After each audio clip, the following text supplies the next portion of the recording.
İsmail abinin mutfağından hepinize merhaba arkadaşlar. Bu videoda nar ve arpa şehriye kullanarak yaptığım bir salata tarifi ile karşınızdayım. Bu doyurucu tarif ile sofralarınıza renk katacaksınız. Hemen tarifimize geçelim.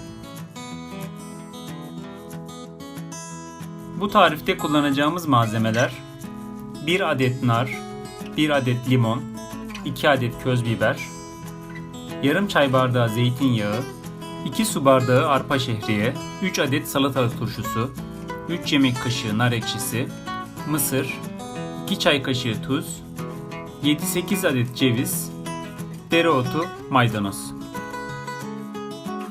Tavayı ocağa koyuyorum. Tavanın içerisine yarım çay bardağı zeytinyağını ilave ediyorum. Yağ kızınca 2 bardak arpa şehriyesini ekliyorum.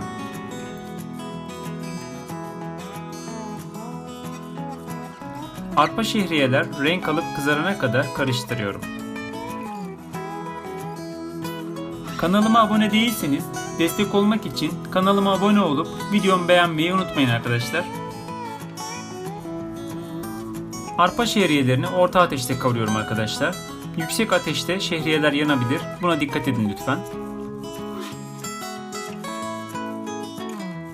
Arpa şehriyelerini kavururken 2 çay kaşığı tuz ilave edip iyice karıştırıyorum.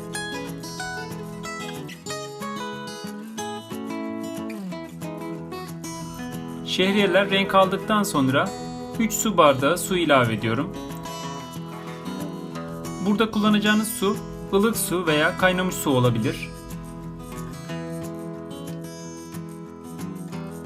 Tencerenin kapağını kapatıp kısık ateşte suyunu çekene kadar pişiriyorum. Arpa şehriyeleri piştikten sonra soğuması için geniş bir kaba alıyorum.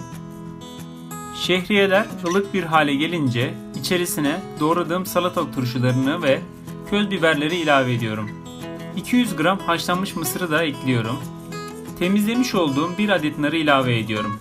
Ben salataya ayrı bir lezzet katsın diye 7-8 adet ceviz koydum. Ceviz seviyorsanız siz de deneyebilirsiniz. Temizleyip doğramış olduğum dereotu ve maydanozu da ilave ediyorum. Bir kaşık yardımı ile bütün malzemeleri iyice karıştırıyorum.